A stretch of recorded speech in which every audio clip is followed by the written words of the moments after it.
Morning, Bitcoiners. Sorry I'm late. I broke my coffee cup literally before I went on, and it was a huge mess. And I couldn't leave it. I was broken shards all over my feet. The room smells like coffee. I don't even have a coffee to do the thing. I'm going to have to get some water or something stupid. Seaburger, God bless Nolan and plebs and everyone else who speaks the truth. Yes, well, God bless the coffee cup breakers as well. Maybe someone forgot to charge the Starlink. No, Drew, it was just the broken coffee cup. Just the broken coffee cup. Thanks for wondering. Just the broken coffee cup. Oh, now what the fuck is going on here? This thing is supposed to be set to not go off. Jesus.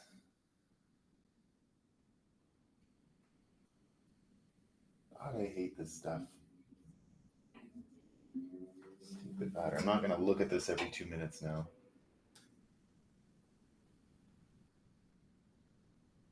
Never. Battery, never. What is going on here? Screen share or something? Screensaver? When do I do it? Doesn't tell me. Displays, wallpaper. None of it makes any sense. Oh my goodness. I don't fucking know. We're going to shut it off, I guess. Stupid Apple. Indeed, live on X. Yes, we're live. He's live on X. I'm live. Good Bitcoin Deb. Good morning. Things are definitely getting dumber. They sure are. Yeah, it was a mazel tov, Kevin. It was a mazel tov. I was cursing. And I almost went live just to let you hear the cursing and the swearing. You know, that's what we tried to do. But it was definitely a mazel tov. I feel really lost without my coffee as well. Like I'm gonna text my wife, make me a coffee, please.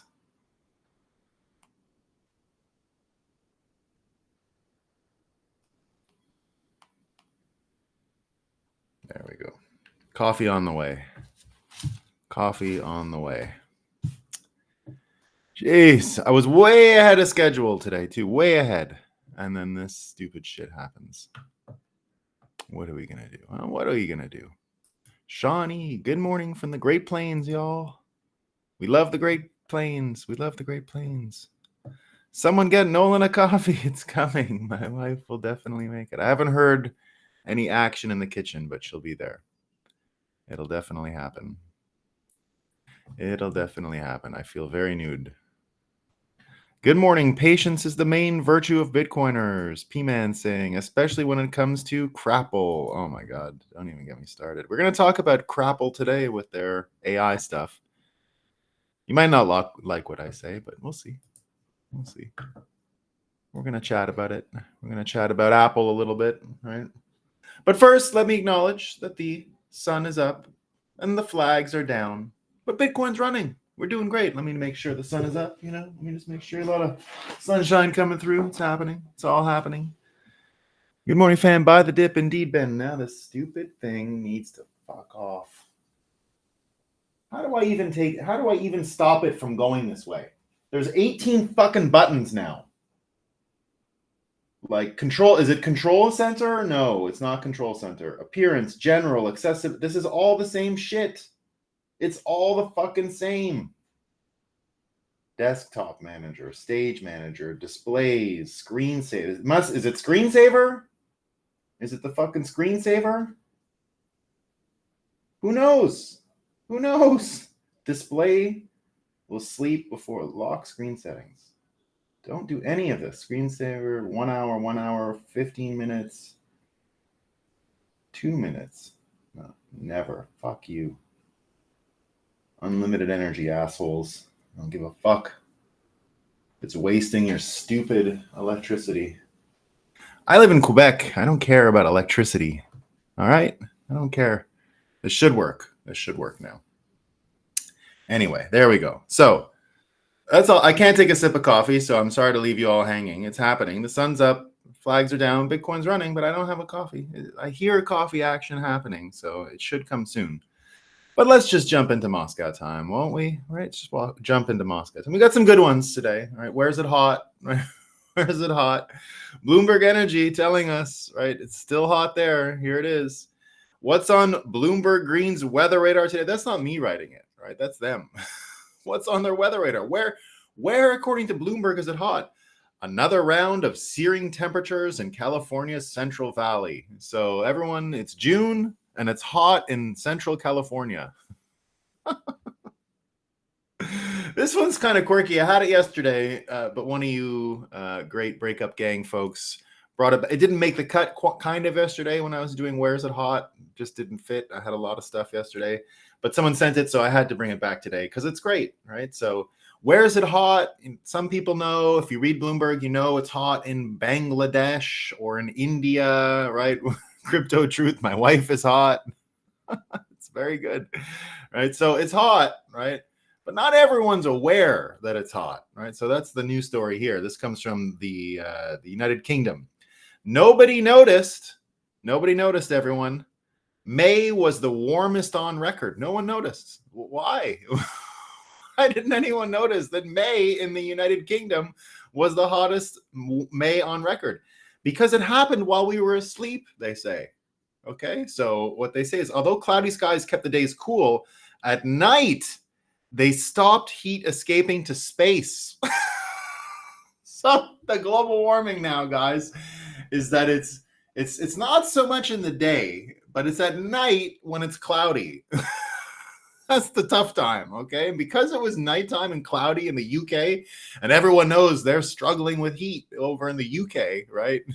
But God forbid it was the warmest night in the history of Mays, because also, let's not forget, they have so many records, right? Everyone in the UK for like 150 years in every little county and every town has been every hour transcribing the temperature at different stratospheres, right? So they know that it's hot in the UK generally because they have great records of all the temperatures forever at night in the UK. It's very reliable data set. Right? There's all these little English guys. What's going on? What temperature is it at 2:30 in the morning? I got to check the temperature. It's 1894. It's 1894, and my job is to check the temperature at different levels of the atmosphere all the time so that we have a complete data set so that in 120 years when they make the climate models, they'll know that May 2024 at night was the hottest ever. Temperatures at night in the UK. So good. Oh, this is good too. This is where we come from. We're going to talk about that today too. The history. Where do we come from? We don't know, right? The Telegraph here, right, saying forget about the Bible. They figured it out, right? It's actually because of the cold, right? So humans emerged thanks to Earth colliding with cold clouds, study suggests. This is from the Telegraph. Our ancestors may have emerged because of a sustained period of cold brought on by a galactic collision. Oh, we got hit by a cold cloud. We had too much global warming. It was like the UK at night, right? It was really, really cold.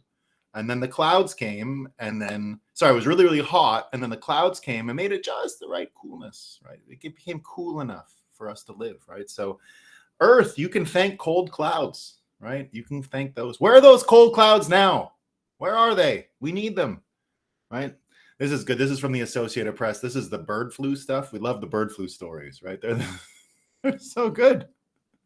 So listen to this ominous headline. All right, this is from the Associated Press. With 100 million birds dead, poultry industry could serve as an example as dairy farmers confront bird flu. So cows, here's an example. We have 100 million chickens we killed. What else do you need to know, right? What else do you need to know? They've been burping and they've been farting. We kill them. Get rid of them. 100 million, done, right? Finished. This is great. This is from the Independent. We've been talking a lot about, the benefits of cutting your dick and your nuts off, right? We've been talking about that, right? You live longer, right? You live longer if you cut your nuts and your dick off. That's what I read a couple days ago, right? You live a lot longer if you cut those balls off. Now, I'm unsure what this means, but this is still related to the testosterone problem, right? Apparently, we don't have enough testosterone in our balls. So it's no big deal if you cut them off anyway, because they're not really working, right? But if you want them to work better and you don't want to cut them off, because you're a bigot and a racist, right? And you don't think you should cut your nuts off. And you don't want to live a long time, right? I got good news for you guys. I got good news. All right. This is from The Independent. This is what they say. Drinking Coke and Pepsi may increase your testicle size and your testosterone production, study says. Researchers claim the study demonstrated a high dose of Pepsi or Coca-Cola could promote testes growth and development, right? So now this is just advice. If you're trying to transition out there, like if you're like Justin Trudeau, that's my prediction for Trudeau, by the way. He's gonna try. I'm not kidding, guys. My Justin Trudeau predictions have been the best in the world. I called it in 2014 that he would not just be a joke for Canadian politics. He would destroy global liberalism. I said he was enough of a champion to do that. And I'm pretty close, right? But my next prediction is he is going to transition. I'm not kidding, not a word of a joke. So if you see him drinking any Pepsi or Coke, it's a countersign. He's trying to grow his nuts. He's trying to grow his nutsack. So, but I don't know. I just don't know, right? I just don't know. We'll see. Crypto Truth says, live long enough. Hold on. I gotta get this one. Crypto Truth had a good one. Live long enough and your dick and balls will be dragging on the ground and fall off. Just drink a lot of Coke, man. Just drink a lot of Coke. This guy here, the guy in my picture, he's got a big dick and balls because he's been drinking a lot of Coke, right? I'm an everyday walking Christ. I'm a bigot, racist, and I want to live a long time with high tea. Oh, no. Oh, no. All right, so you've heard enough about dicks and balls and Coke and Pepsi, right? We know now. It's really a big issue for the trans community to figure out. I don't know the answers to it, right? I just don't know. I don't know what's going on with the Coke and the Pepsi and the dick and the balls. I don't know. All right, I'm just here to help you. I'm giving you what I know, okay? But this is what I've learned as well. This is from The Independent, right? Now, it might be too confusing. You're reading all this stuff about Coke and Pepsi and dick, and do you cut it off or not, and what's happening. It's all interesting, right? We don't know. But here's what The Independent is telling us. Fake news on social media is the crisis we're all ignoring. Trust me, I worked for Twitter. This is one of those guys that Elon fired, right? So he knows what's up, all right? He says, with billions of people around the world going to the polls this year, making sure voters have access to certified true information is critical, right? It's critical. We cannot afford to disregard the importance of keeping a lid on the lies, writes former Twitter staffer Mark Burrows. What does he say? He says, back when I worked at Twitter in the days before Elon Musk's takeover and self-consciously edgy and embarrassing X rebrand, we took the threat of misinformation incredibly seriously. Thank you, my wife. We got our coffee. We can take our sip now. Those were the hardest moments I've ever had to spend on the breakup. Broken coffee cup, right at showtime. Not easy. Not easy. Right. He goes, we worked with Reuters and the Associated Press to debunk rapidly growing and unreliable stories. We coined the term pre-bunk. Remember that? Yeah, of course they did. For the laptop, the Hunter Biden laptop, right? Of course they did. How did that turn out? He's not going to talk about that, right? But just skip it. Who cares? Details. The curation team, my team, he says, was among the first to be cut in Musk's new regime. In his first weeks, and in my view, with a lack of subtlety, grace, or much sense, he undid years of work, wiping out or reducing those areas of the company that dealt with misinformation and community moderation, disbanding the trust and safety team, and unbanning accounts previously sanctioned for spreading harmful lies. Now, what a blueprint he actually gave us, Musk. Like, I don't know if Milei can do what he did to the Argentinian bureaucracy had Musk not done what he did to Twitter. You know, it's this whole thing that stupid people don't understand, that 99% of people with the laptop jobs, we could forget them and we wouldn't notice. Do you know what the people inside Twitter were saying when this happened? Do you know what the people inside Twitter were saying? Thank God that this fucking loser is out of my way. Now, I know this because I've worked for companies. I've worked for media companies before, and I've seen them scale. And let me tell you something that I've learned that it's almost hard to believe, all right? But in the early days of CoinDesk, when it was about 5 or 6 people there, literally 5 or 6 people, right? There was folks writing under pen names just to fluff it up and make it look like we had more people, right? It was just 4 or 5 people running the events and running the journalism. We had guys writing under 2 or 3 names just to make it appear that we had more staff. Now, it wasn't as we're not trying to trick anyone. There was a reason for it. There was a non-compete. Someone came from another media thing and needed a job. These were, the kids we were hiring were right out of college and, 24 years old, literally needed a paycheck, and they had some kind of non-compete that didn't allow them to write under their normal name. So we just said, make up a fucking name. Who cares, right? Just make up a name. Right? Just okay, right? We'll pay you. It's like $100 an article or something at the time. And so we did that. And then once we saw that it was fine, everyone's like, okay, well, just write under a pen name and it'll look like we got all these writers, right? But anyway, that's the boring part of the story. The interesting part of the story is when we actually made money, right? When we actually made money. When the 4 or 5 of us made money with the events consensus, we got to scale up, right? We got to hire all these new writers. And this is the funny thing that it's almost unbelievable. As we added people and we got to, 10 writers, 12 writers, we weren't publishing more articles. There was no more content. It was the same amount and it kept going. We got to like 30 people, 40 people. And we still weren't able to produce more. It was the one event and the same amount of articles a day.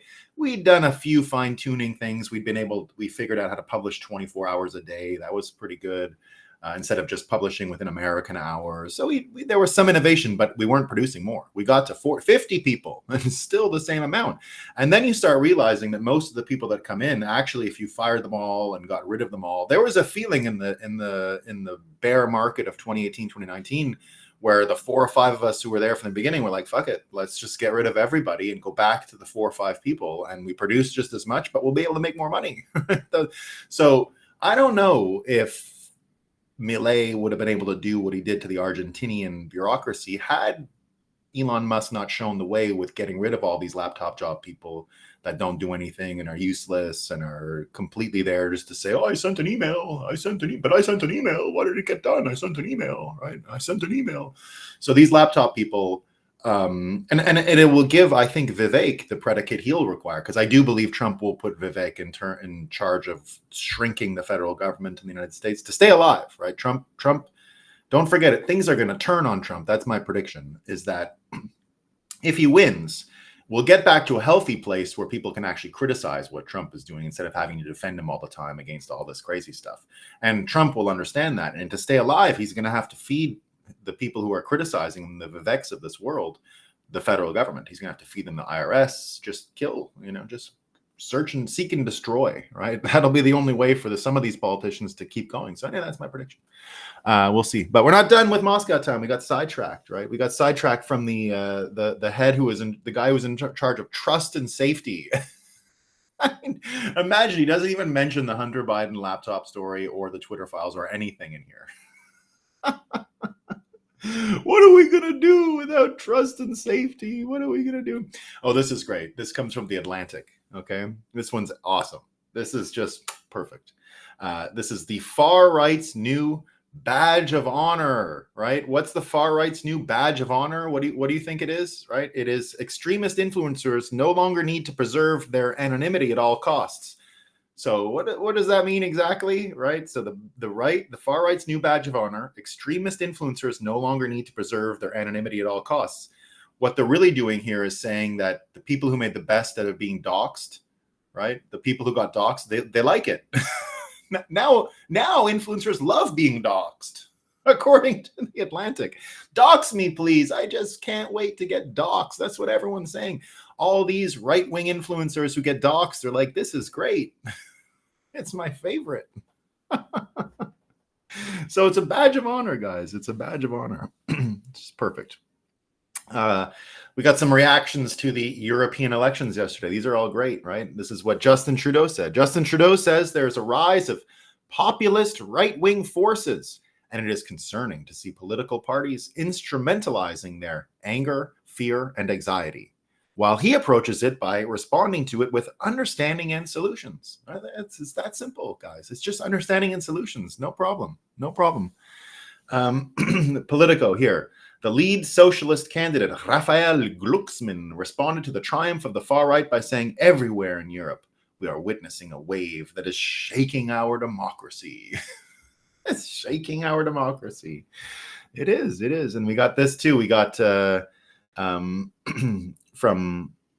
the EU earthquake shadows Biden, Politico. What Trump and these right-wing parties in Europe have in common is they're able to tap into people's emotions and grievances in a way that liberal democratic parties have not, right?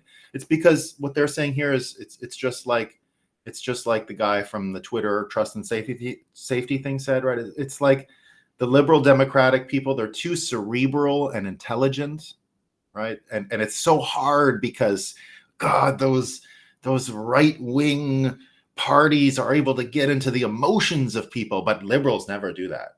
They don't prey on your emotions, right? Of course not. They're too cerebral and smart. Why would they have to go and prey on your emotions? That never happens, right? Never, ever, ever, ever. Never happens. Meanwhile, the add this one here. So it's nothing to do with your emotions, right? But Jennifer Rubin is saying there's no doubt, this is her article, there's no doubt that the GOP is waging a war on women. There's no doubt. So they're not preying on your emotions. This is a fact, right? She says, MAGA Republicans tip their hand. They're after contraception too. So they're going after you. Okay, that's what's going on.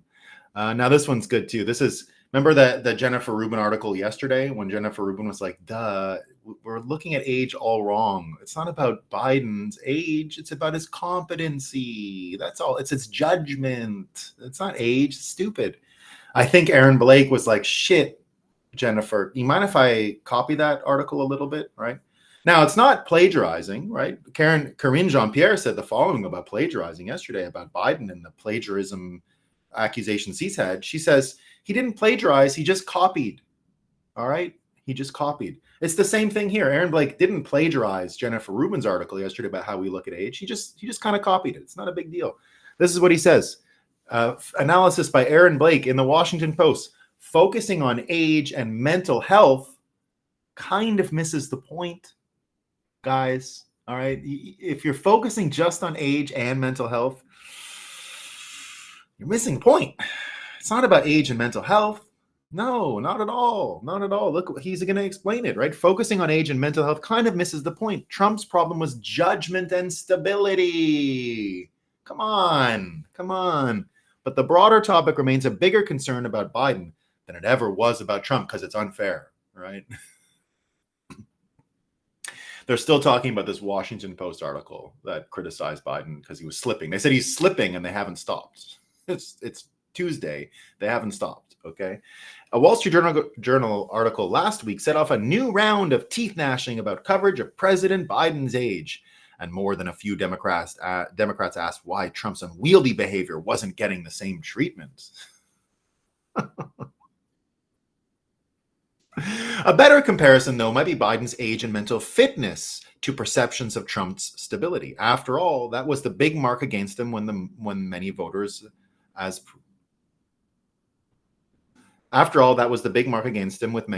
president. It wasn't that Trump was old or mentally dull. It was that his behavior was bizarre, right? The Washington Post said that 47% of voters didn't believe that the stable portion of stable genius applied to Trump, right? So 47% of people believe the genius applied, but not the stable part. No, it wasn't a stable genius, right? When you frame things on terms like those, things get a little closer, he says, right? So then he gets into all these different polls, right, about what's going on. It seems that when voters' frames of reference are age and how sharp a candidate it is or presents as being, Biden is a clear deficit.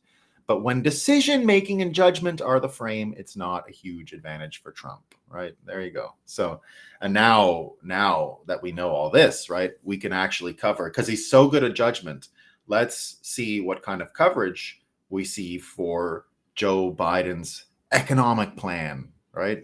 All kinds of people talking about it yesterday. And it's always kind of the same, but it's important for us to hear The Atlantic saying there are many ways to define a good economy. America is in tremendous shape according to just about any of them, right? So you're an idiot for thinking that American economy is no good. It's the same. Politico says Biden's economy, good metrics, bad vibes, few levers, right? Friday's good jobs numbers may be a boost, they say, but boosts haven't yet materialized into political benefits. So what's going on here, right? And Brian Stelter, thankfully, Brian Stelter took out a quote from the article. He didn't write it, but I'm going to read it in his voice because Brian Stelter really adds the dimensions we need to understand what's going on here, right? We need to understand what the problem with the economy is and why Biden isn't getting the benefit of being so good at it, right? Being so good at the economy. He's so good, right? This is what Brian Stelter, inside Biden's orbit, the fear is that there's little new the administration can do to change the perceptions of a stubborn electorate that's living through an upswing, yet simply refusing to believe it.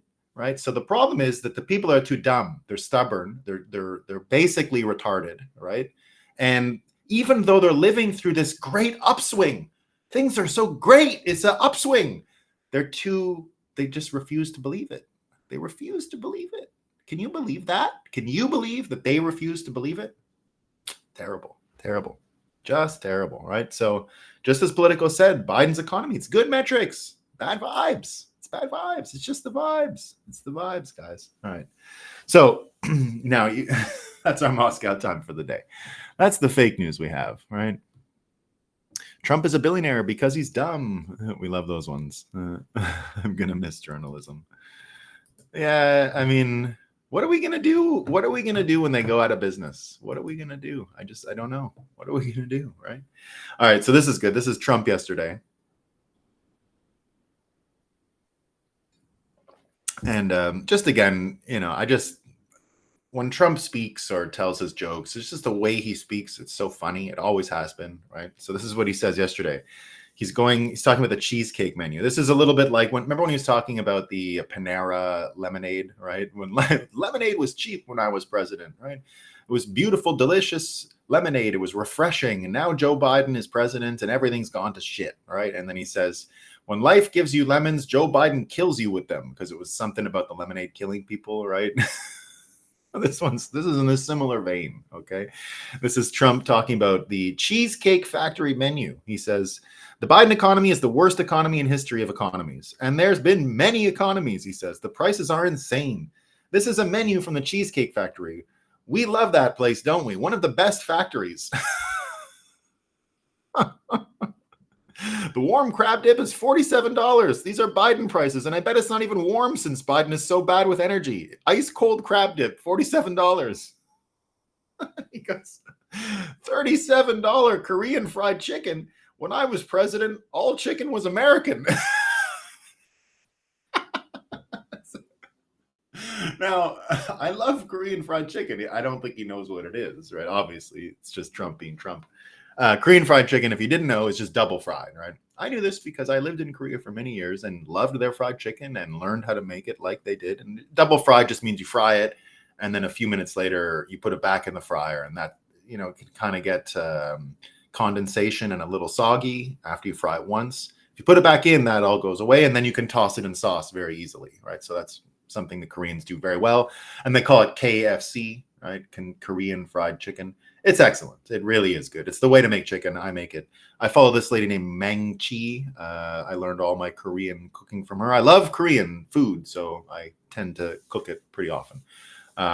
Although you can go out for it very easily. You can't really get much. There's not much added benefit cooking it yourself in some ways, right? It's not really a heavy seed oil food, except if it's sesame oil. But you can get sesame oil that's cold pressed very easily. And usually they use a cold pressed one if it's a good enough restaurant. So there you go. And it also reminded me, so I lived in Korea, and this story is sort of trending. It's the Seoul activists developed smart balloons to send messages deep into North Korea. So a few weeks ago, we found out that the North Koreans were sending over garbage balloons. They float them over to South Korea and they blow up and garbage goes everywhere, right? So now the Koreans are doing these ones where they put in like phones. They've been doing this for a long time, by the way. So this is not new. So this is what we heard from Pick Sweet. Seoul activists developed smart balloons to send messages deep into North Korea. In the balloon warfare between North Korea and South Korean activists, one Seoul-based group has honed its tech expertise to develop balloons capable of dispersing leaflets and electronic speakers hundreds of kilometers across the border. So it's my understanding this has been going on for a long time. I've seen people that do this. I've heard about this before. But again, it's one of these things where tech really does offer us an amazing new way of solving problems, right? It's going to be much better, I think, sending these balloons over and putting those amazing Korean microchips into every North Korean person's hands. I think that has a lot bigger potential than just like spreading democratic propaganda across the border. That's like, and the speaker thing and all that. And indeed, there's a thing from The Atlantic here. Now, I'm not reading this as fake news. I'm reading this as a straight up article from The Atlantic, but also to make my point. Here's what they say. They say civilization in Phoenix and its surrounding valley depends on solving the problem of water. Solving the problem of water depends on solving the problem of democracy, they say, right? In The Atlantic's latest cover story, George Packer explores if America is up to the task. So now what they're talking about here is the problem with water in the state of Arizona, not just Phoenix. They say Phoenix here, but it's not just that.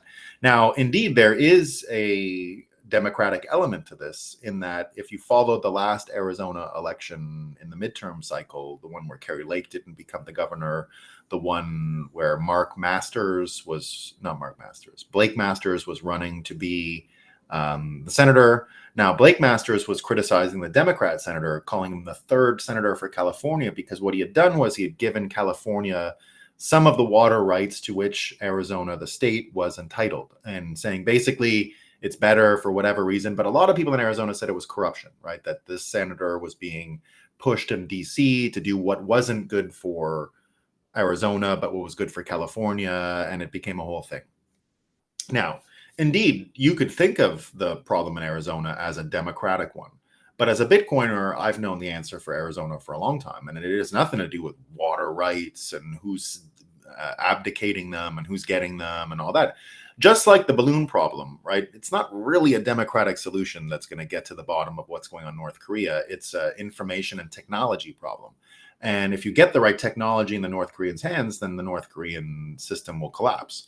And if you get the right technology into these American states, they're not going to need democracy as the lever to get better water systems in Arizona. In fact, what I predict is going to happen is you're going to see the entire coast of California within 10 years. I don't think it's going to take longer than 10 years. Within 10 years, the entire coast of California is going to have various nuclear reactors, small modular nuclear reactors set up to do one thing and one thing alone. Mine a little Bitcoin, but also pump water from the oceans up the Sierra Madre Mountains. And if you didn't know, desalination of water is actually a simple process. It's just pumping, right? If you pump it through filters, it becomes desalinated. Desalination, that's what it does. It puts all kinds of water through these filters that takes the salt out. Now, there's a few ways you can take salt out. You don't have to just do it like on coastal desalination plants that you see in the Middle East. You can actually just pump it up water, and like the opposite of wash plans for gold, right? That take the heavy sediments out and that becomes the gold and everything else washes away. It's kind of the opposite. If you put it upwards, the salt will actually not follow the water, right? You can literally just do it with little threads, right? Little tracks that would just pump the water up, but the salt keeps coming down. And if you do it over the entire mountain, you wouldn't even really need a filter, like a straight pipe that just has a few different filtration systems that use gravity would be enough to filter the salt out of the water. And once it gets to the top of the mountain, you can let it go right down into the Arizona desert, and we can start actually terraformation, right? So I predict terraformation is going to be one of the biggest businesses. It's going to be one of the biggest organizing principles. Once we're on a Bitcoin standard, that's where things are headed. You're going to be able to take this Bitcoin infrastructure with energy and start carving out new places for us to live. I got in, not a fight, but a bit of a disagreement with Fetty, the guy who runs, or the Obi, the guy who runs Fetty in Africa, when I said, well, we're going to go do this in Africa too. And he's like, that's so American imperial. I said, well, hold on, Fetty. Hold on, Obi. There is a part of Africa that's responsible for all the American hurricanes. And weirdly, and he didn't know this, even though he's from Africa, The Western Sahara is an unclaimed territory. Nobody owns it. It's nobody's, right? You can actually go claim it. Bitcoiners can go and claim this place, but there's no one we have to ask permission for. Morocco and Mauritania are kind of fighting over it, but I don't care about that. Like, you just give them some money and they'll get over the fighting, right? If you could pay them more, you'll be fine.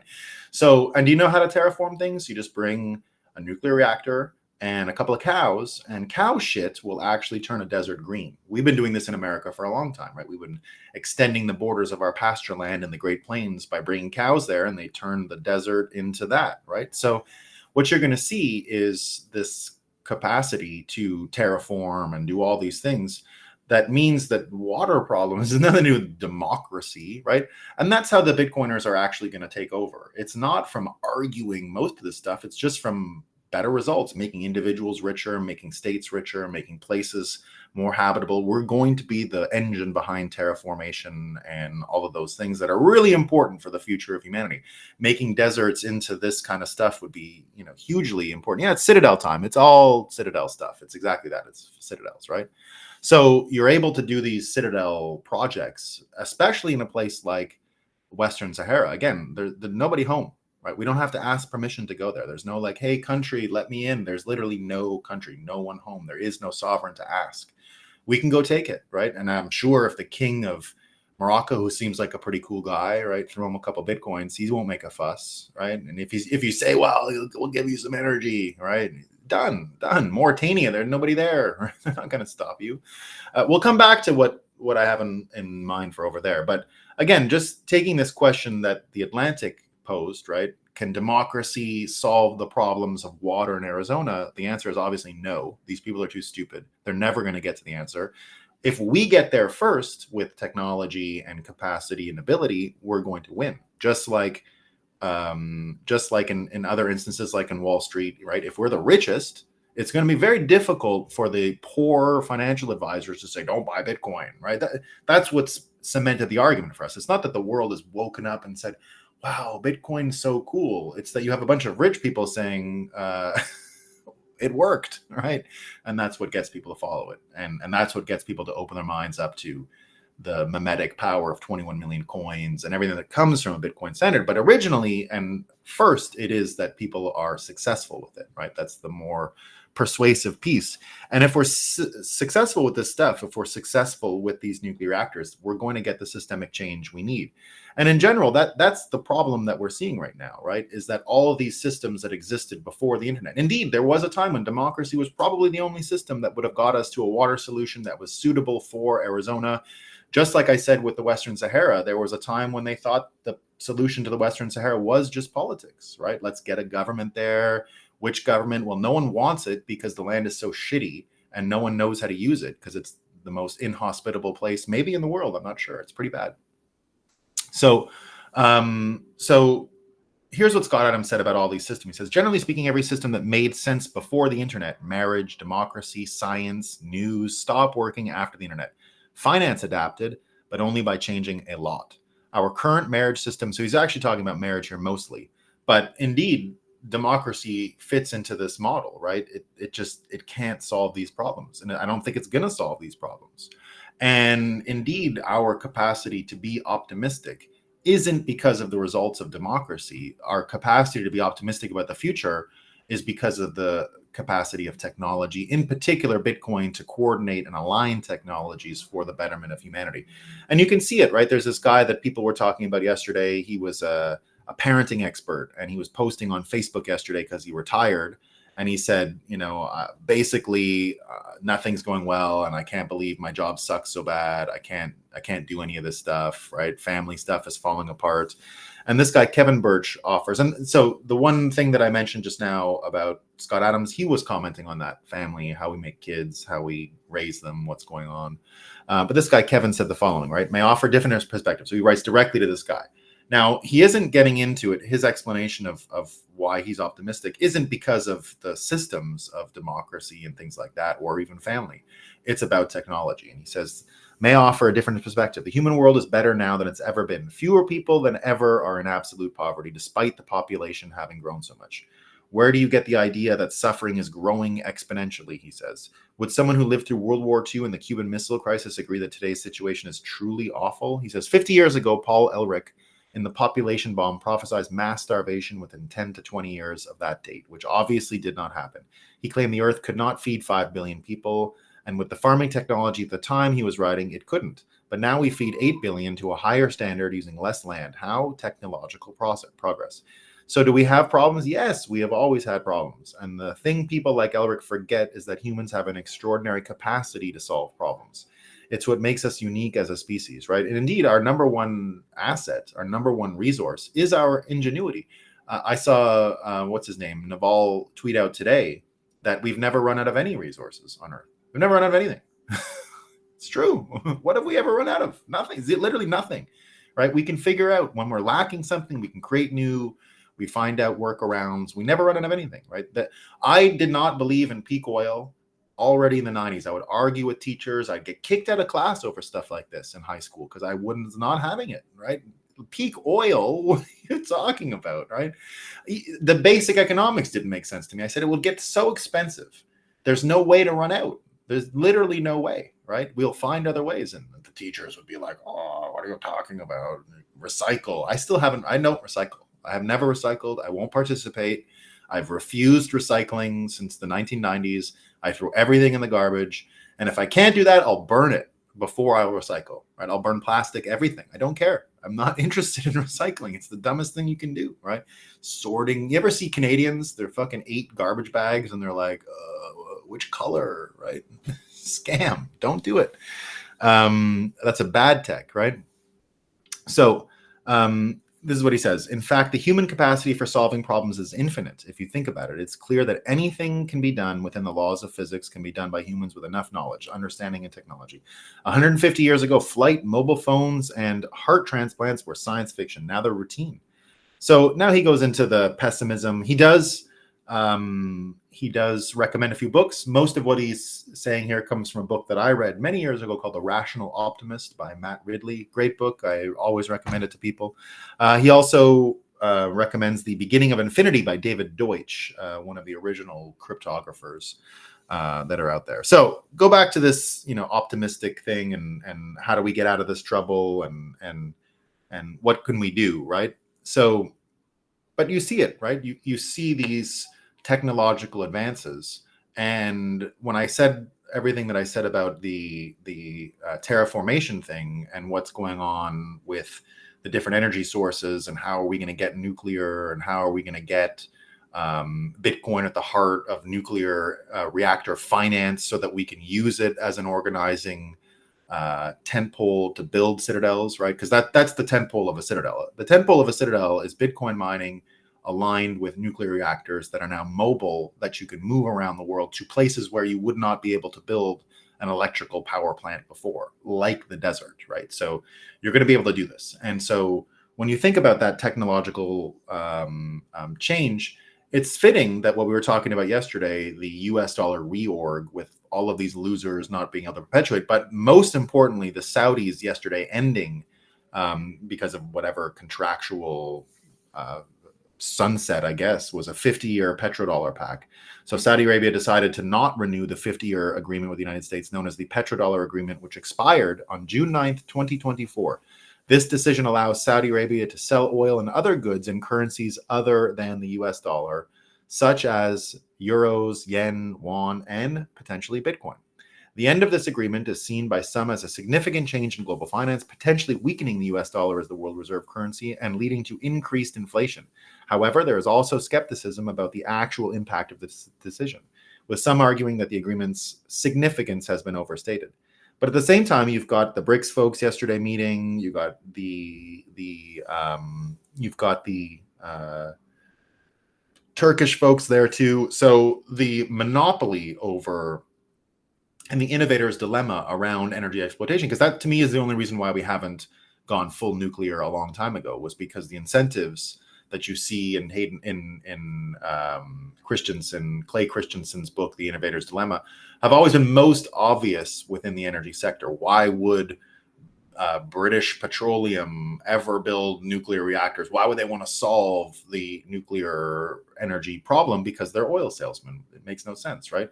Just like the idea of, well, we have no testing of nuclear reactors. Well, nuclear submarines. Why has the greatest energy technology that we've ever come up with just been left with submarines? Right? Stupid. We can do so much more with it, and we're going to now. This is broken, right?